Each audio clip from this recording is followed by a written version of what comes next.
não dá pra gente fazer esse programa sem falar do Gabigol, cara. Te avisei lá embaixo. Não foi? Não tem problema nenhum. Zero de problema. Porque o Gabigol, assim, Flamengo campeão da Copa do Brasil, o Gabigol dá uma entrevista. E na qual ele diz que, putz, ele é jogador do Flamengo até o final do ano só. Depois ele tá indo embora aí, valeu torcida, não sei o quê, tô indo embora. Como é que foi ver isso daí rolando?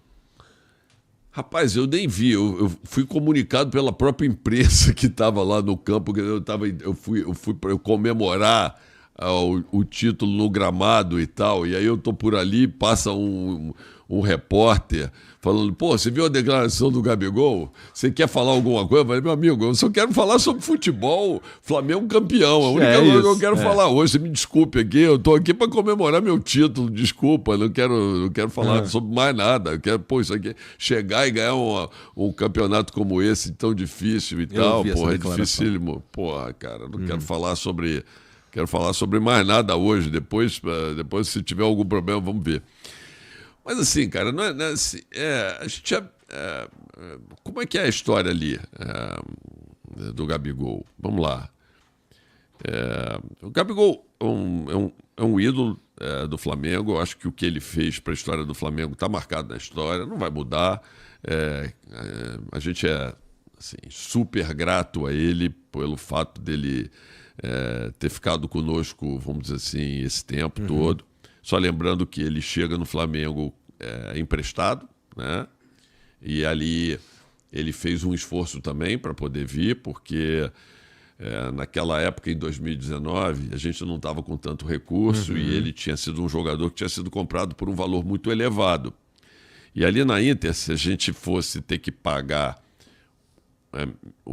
pelo aluguel do passe dele, pela amortização do valor do passe dele, porque a gente amortiza economicamente o valor do passe. Formação aqui é financeiro? Também. Também. Mas eu sou engenheiro de formação, sou engenheiro civil, de petróleo, mas eu fiz MBA também. E me tornei gestor muito cedo, então obviamente tive que estudar muita economia. Aí manja dessas projeções, manja disso daí. Eu virei gestor de grande empresa muito cedo, amigo. Então, assim, claro que tem que conhecer razoavelmente isso. Mas a gente amortiza, vamos lá, voltando, a gente amortiza o valor do passe no número de anos que você tem. Então, sim, por exemplo, economicamente falando assim, se você contrata um jogador por 20 milhões de euros e você faz um contrato de 5 anos com ele, então, assim, ao final do primeiro ano, é como se você tivesse gasto 4, porque é 1/5 desses 20 milhões de anos, então ele passa a valer no teu balanço 16 milhões de euros. Ao final do segundo ano, ele vale 12 milhões de euros. E é assim que... Então, como os clubes pensam assim, se vai emprestar um jogador para você que me custou um certo valor, eu vou cobrar para você ficar com o passe dele um empréstimo, o valor do empréstimo, no mínimo equivalente ao valor do que você pagou pelo passe, né? E aí o Gabigol, quando ele veio, ele deu 1 ano de contrato a mais para a Inter, para ele poder vir sem a gente pagar o aluguel do passe dele. Então, que foi uma demonstração de que ele queria jogar no Flamengo. Foi um lance legal, assim, reconhecido por nós. Assim, ao final, tanto que ao final do ano, e aí a gente já tinha melhorado muito as receitas do Flamengo, né, com os prêmios que a gente ganhou e tudo isso, e a gente sabia que a gente estava entrando dentro de um outro ciclo, que teria sido um ciclo ainda melhor do que foi, se a gente não tivesse tido o problema da Covid, que foi um tremendo de um problema, né, que afetou receita de bilheteria, receita de patrocínio, afetou tudo, né?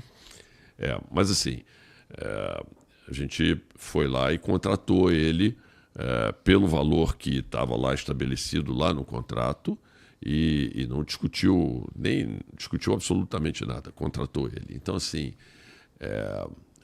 o Gabriel a gente contratou ele por 5 anos, mais 5 anos, então já tinha mais 5 anos, e vamos ver.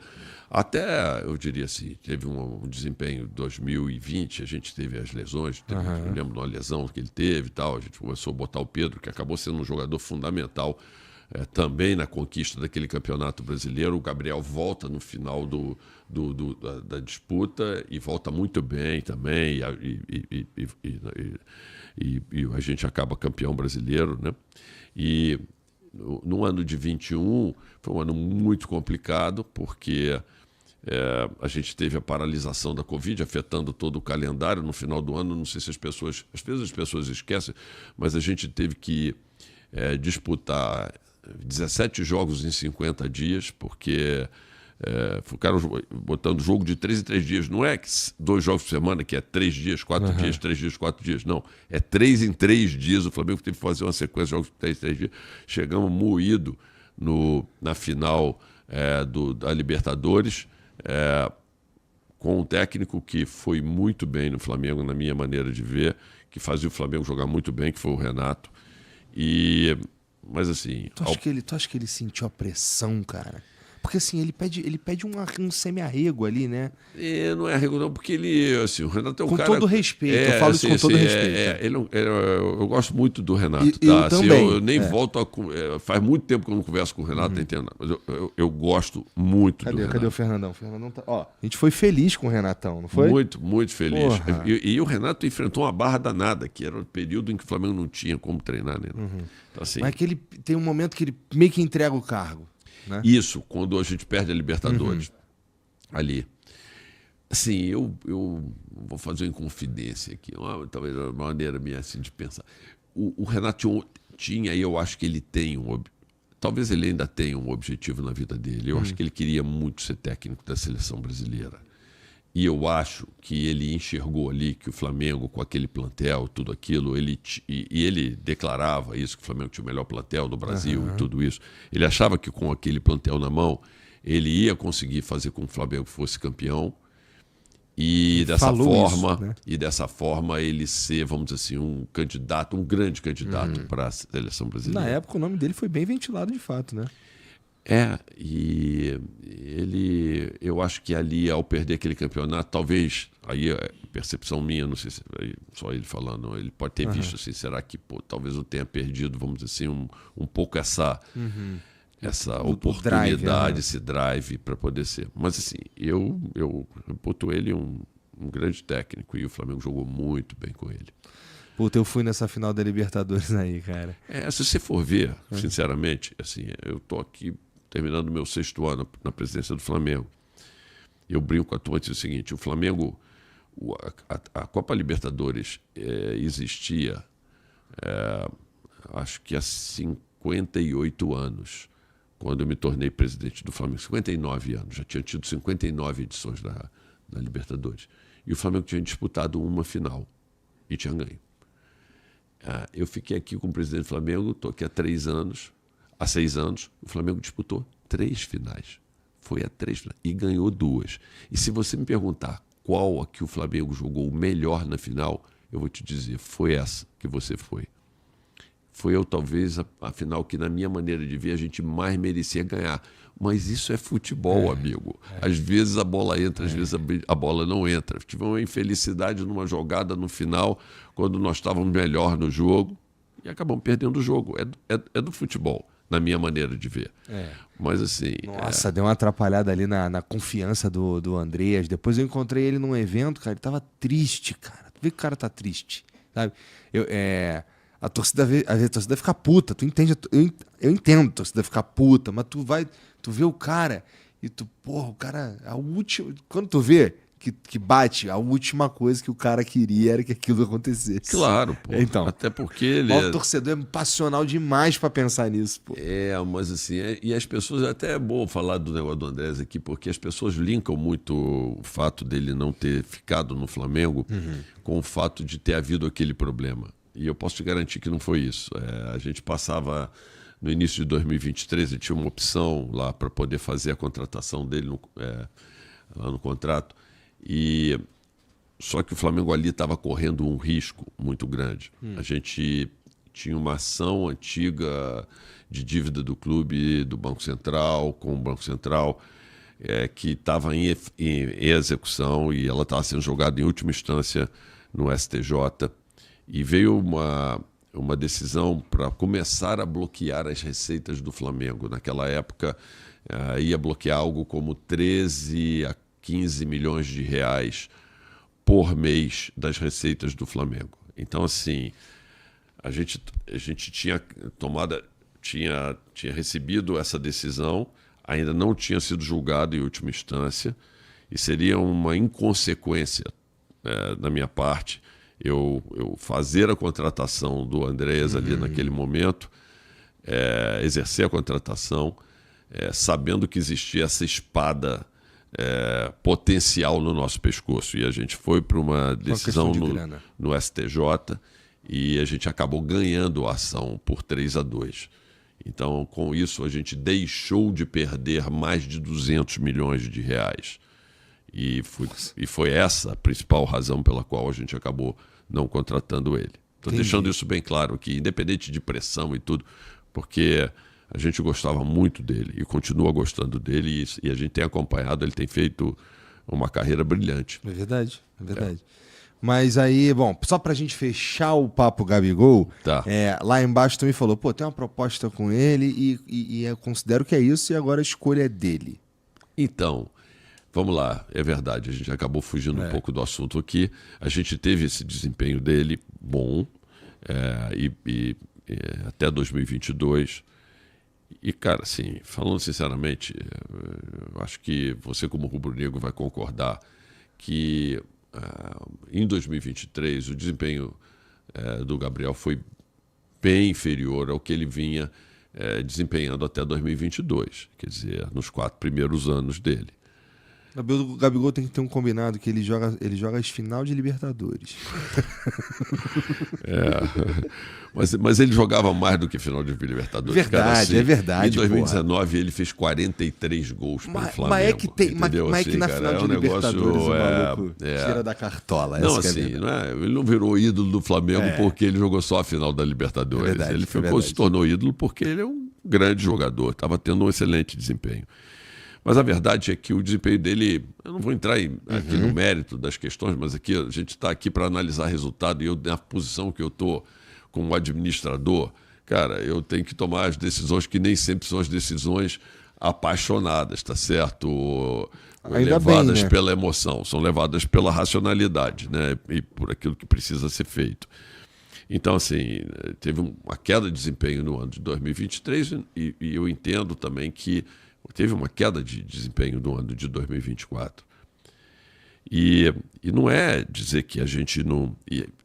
o Gabigol fez uma proposta de contrato aí de mais 4 anos para o Flamengo, com um crescimento muito grande do que seria a remuneração dele anual para ele, né? Muito significativa. Eu diria para você, é quase o dobro do salário que ele ganha. Entendi. Porque aí, no caso, envolve também o lado do passe dele, porque ele passa a ter o passe livre ao final do período. O ponto a prova que a gente acredita na capacidade de recuperação do Gabigol é que nós fizemos uma proposta para ele no valor que ele pediu, mas por 1 ano. Eu quero...